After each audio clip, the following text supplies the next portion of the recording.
Iran की एक bank को इजराइल ने निशाना बना दिया। सेपा बैंक पर जैसे ही हमला हुआ तो ईरान ने कहा कि आपने उस बैंक को निशाना बना दिया जो हमारे कर्मचारियों की जरूरत थी। कोई बात नहीं, आपको लगता है कि आप विजेता हो गए, आइए अब मैं आपको इसका बदला चखाता हूं। ईरान ने कहा है कि वो अब पश्चिम एशिया के अंदर यानी दुबई, सऊदी, कुवैत, बहरीन, इन सब देशों के अंदर जो भी अमेरिकी और यूरोपियन बैंकिंग सिस्टम है उस पर हमला करेगा। अब साहब ऐसा हमला करने का आदेश क्यों? देखिए, आप लोगों को यह तो यहां ध्यान होगा कि भारत से भी बहुत सारे निवेशक और विशेष रूप से एशिया के बहुत से देशों के बहुत सारे फंड के धनी लोग जो हैं वो दुबई जाकर सेटल हो गए थे। और ये युद्ध शुरू होने से पहले भी मैंने आपसे कहा था कि ईरान के पास केवल स्ट्रेट ऑफ हॉर्मुज नहीं है, उसके पास दुबई भी है, उसके पास दोहा भी है। वो इन देशों को अगर नुकसान पहुंचाना शुरू करता है, इन शहरों को अगर नुकसान पहुंचाना शुरू करता है तो दुनिया के देश स्वतः ही सरेंडर स्थिति में आ जाएंगे। दुबई में न जाने कितने देशों का अरबों रुपया लगा हुआ है, बहुत से पैसा रियल एस्टेट में लगा है, लोगों ने फंड सेफ हेवन के रूप में सजा कर रखा हुआ है। अब जहां पैसा रखा हुआ है वो बैंक्स हैं और उन बैंकों को निशाना बनाने का इन्होंने फरमान जारी कर दिया है कि मैं अब बैंकों को निशाना बनाऊंगा। आपके दिमाग में फिर से एक सवाल उठेगा, क्या यूएई ने, कतर ने कोई रिटेलिएट करने का प्लान अब तक नहीं बनाया? उन्हें पता है कि अगर ऑफिशियली उन्होंने रिटेलिएट कर दिया तो उसकी 5 मिसाइलें पूरे इंफ्रास्ट्रक्चर को बर्बाद कर देंगी। दुबई जो दुनिया में इतने समय से यह दिखाने को कामयाब रहा कि हमारे यहां बहुत शांति है, आइए और निवेश करिए, सुरक्षित निवेश के ऑप्शन के रूप में रहिए, उसे बुरी तरह झटका लग रहा है। लगातार दुबई की जो सेफ्टी रैंकिंग है वो गिरती जा रही है। लोग निवेश के नाम पर अब दुबई को इनसिक्योर फील कर रहे हैं। सिंगापुर फिर से हाईलाइट होने लगा है, हांगकांग फिर से हाईलाइट होने लगा है कि यार यही देश सही है जहां पर कोई रीजनल इनस्टेबिलिटी नहीं है। दुबई ने ईरान के चुप रहते जो भी लाभ कमाया था अब वो पे ऑफ करने का समय आ गया है। ईरान ने अपनी तरफ से साफ कह दिया है कि मैं इन्हें अब निशाना बनाऊंगा, क्योंकि दुबई दुनिया का एक इंटरनेशनल ऐसा सेंटर बनकर आया था जहां पर अमेरिकी बैंक हो, रूसी बैंक हो, यूरोपियन बैंक हो, हमारे एशियन की जितनी भी बैंक हो, वो सब आकर के व्यापार कर पाती थी। बड़े सारे लोग ट्रेड के लिए यहां प्रेजेंट हो पाते थे। अब इन्हें निशाना बनाया जाना शुरू होगा। क्या है, युद्ध कहीं भी हो विजेता पुतिन है, यह अपने आप में बहुत बड़ी और गहरी बात मानी जानी चाहिए। इजराइल और अमेरिका ने मिलकर जो ईरान पर हमला किया, स्ट्रेट ऑफ हॉर्मुज को ईरान ने कंट्रोल किया। अमेरिका की रणनीति जो कि पुतिन के ऊपर ज्यादा प्रेशर डालने की थी वो पूरी तरह फेल मार गई। ट्रंप ने पहले जेलेंस्की को खूब धमकाते हुए कहा कि मैं तुमको समझा रहा हूं, मान जाओ, पुतिन के साथ में तुम्हें जो नेगोशिएट करना है कर लो।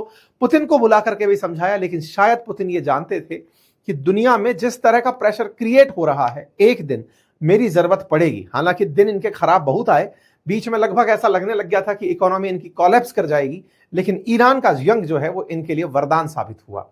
पुतिन का लंबे समय तक डटे रहना कि नहीं, मैं अमेरिका के भेजे किसी भी प्रतिनिधिमंडल के सामने नहीं झुकूंगा, लगातार यूक्रेन के अंदर एंट्री करता जाऊंगा, ये पूरी तरह से अमेरिका को फेल करने में कामयाब रहा। सोचो, 1 महीने पहले तक आर्टिकल छप रहे थे कि रशिया की इकोनॉमी एंटर कर चुकी है डेथ जोन के अंदर, क्योंकि अमेरिका ने तमाम देशों को बैन कर दिया है तेल खरीदने से। यूरोप और अमेरिका मिलकर लगातार ये नीति चला रहे थे, लेकिन इन दोनों ने मिलकर के जो ईरान का स्टेप उठाया, खमनेई को खत्म करने का जो तरीका निकाला, उससे पूरी तरह वर्ल्ड के अंदर फिर से पावर इक्वेशंस बदल गई। आज ईरान के अंदर तो खूब ज्यादा बम धमाके हो रहे हैं, लेकिन बदले में ईरान ने भी इन पश्चिम एशिया के देशों को निशाना बनाना जारी रखा है। अमेरिका के बहुत से बेसिस को लगातार निशाना बना रहा है। निशाने के चलते उसने अपनी एक जिद पकड़ ली है कि तुम्हें युद्ध का विजेता घोषित होना है तो स्ट्रेट ऑफ हॉर्मुज से जहाज निकाल के दिखा दो। अमेरिका को उसी के कर्म क्षेत्र में ले जाकर मारने की जो प्लानिंग ईरान ने की वो ये है कि तुम्हारे गोले जितने तुम चलाओ, तुम्हारे ऊपर नंबर है, तुमको जितना बताना है बता दो, लेकिन जब तक बात हो स्ट्रेट ऑफ हॉर्मुज पे कंट्रोल करने की कि यहां से तुम जहाज निकाल ले जाओगे और हम तुम्हें निकालने देंगे, बोले आ जाओ, तुम्हें हम दृश्य दिखाते हैं। अमेरिका ने खूब तरह से ईरान को झुकाने के, खुद के विजेता होने के अनाउंसमेंट किए, लेकिन ईरान ने साफ कह दिया कि कोई भी देश हो, तेल का जहाज अगर यहां से निकालना चाहेगा तो बिना हमारी परमिशन के नहीं होगा। आईआरजीसी परमिशन देगी, जहाज पार होगा। आईआरजीसी की बिना परमिशन के अगर निकलोगे तो कल की कल इन्होंने 3 जहाजों को फूंक दिया, उड़ा दिया, उनमें बम धमाके कर दिए। कल की सुर्खी बड़ी सुर्खी बनी, जिसके चलते ब्रेंट ऑयल के जो भाव हैं, क्रूड ऑयल के जो भाव हैं वो बढ़ गए।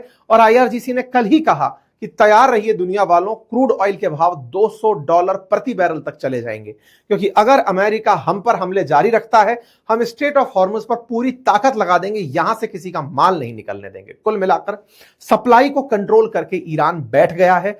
दुनिया का लगभग 1.5 करोड़ बैरल प्रतिदिन ऑयल यहां से पार होता था 2023 में। विचार कर देखिए, अब अगर वो पूरी तरह बाधित हो जाएगा तो ऑयल सप्लाई का क्या असर होगा। परिणाम यह निकलता है कि अमेरिका, जब कहा जाता है कि सर आप निकलवा दीजिए, आपने कहा था कि जहाजों को मेरी नेवी के जहाज एस्कॉर्ट करेंगे, उनको प्रोटेक्ट करके निकाल कर ले जाएंगे, इस पर अमेरिका ने कल ही बयान दिया और कहा कि स्ट्रेट ऑफ हॉर्मुज से जहाजों की सुरक्षित यात्रा के लिए मैं जिम्मेदारी नहीं ले सकता, हम तैयार नहीं हैं, we are simply not ready. ऐसा कहते हुए अमेरिका ने अपना पल्ला झाड़ लिया। साफ साफ इनके एनर्जी सेक्रेटरी ने कहा कि अब जिस तरह के अटैक ऑयल टैंकर्स पर हो रहे हैं, अब यहां पर हम किसी तरह की मदद करने के लिए तैयार नहीं हैं। मदद के लिए तैयार ना होना सीधा सा अर्थ है ईरान को विजेता मानना, ईरान का लगे रहना। ईरान को अपनी तरीके की चीजें पता थी कि मैं किस तरह की नेगोशिएटिंग पावर में बैठा हूं, और ये पूरी तरह से पुतिन की सोची समझी रणनीति सिद्ध हो रही है। जहां पर वो इंतजार करके बैठे थे कि तेल का क्राइसिस आएगा, तुम दौड़ कर मेरे पास आओगे। यही कारण है कि 2 दिन पहले ट्रंप ने पुतिन से टेलीफोनिक वार्ता की और पुतिन ने इनको सिखाया कि सर, अगर आप वाकई में चाहते हो कि ईरान युद्ध के कारण लोग आपको ना भला बुरा कहें, तो मेरे सैंक्शंस को हटाओ, मेरे रशियन ऑयल को सब जगह बिकने दो। और हुआ भी ये, रूसी तेल बिकना लगा, लेकिन किसी को यह नहीं पता था कि वो अमेरिका के लिए और बड़ी शर्मिंदगी बनकर आएगा। रूस का तेल बिकना, यूक्रेन के मामले में अमेरिका का पीछे एक कदम सरक जाना। मैं बार बार कहता आया हूं, जेलेंस्की का जो भी स्टैंड अब तक रहा, जिद से लेकर के आज तक की स्थिति, दुनिया को जिस तरह से इन्होंने युद्ध के करीब ले जाकर डाल दिया, यह अपने आप में आने वाले समय का एक अध्ययन बिंदु होगा। जेलेंस्की लगातार ट्रंप के सहारे चाह रहे थे कि अमेरिका कुछ ना कुछ करके पुतिन को कमजोर कर दें, दुनिया के अंदर ऑयल सप्लाई के नाम पर पुतिन जो पैसे कमाते हैं उसे रोक दें। लेकिन ये भूल गए थे कि असली ताकत अब पुतिन अपने पास रोक कर बैठे हैं। दुनिया की जो इस समय की जो ब्लैक गोल्ड है, जिसे आप क्रूड ऑयल कहते हैं, उसकी सप्लाई वो रोक कर बैठे हैं। उन्हें नहीं रोका जा सकता। उनके साथ केवल बातचीत और समझौते की नीति ही अपनाई जा सकती है, जिसे भारत लगातार कहता आ रहा था, डिप्लोमेसी, डायलॉग और पीस, जो ये नहीं समझ पाए और इनको नुकसान उठाना पड़ा। ये जो बात हम बोल रहे हैं, इस बात को आज से 2 दिन पहले यूरोपियन काउंसिल के जो प्रेसिडेंट हैं, द कोस्टा, उन्होंने अपने बयान में ये बात साफ कही। प्रेसिडेंट कोस्टा ने कहा कि इस पूरे जंग का विजेता असल में पुतिन है, जिन्होंने इस पूरे खेल को अपने पक्ष में कर लिया है। हमने इस पर भी बातें बाजार की पर एक प्रॉपर सेशन किया था, लेकिन जेलेंस्की अभी भी अमेरिका के भरोसे बैठे हुए हैं। खैर छोड़िए, इन सारी विजेताओं को देखते रहिए।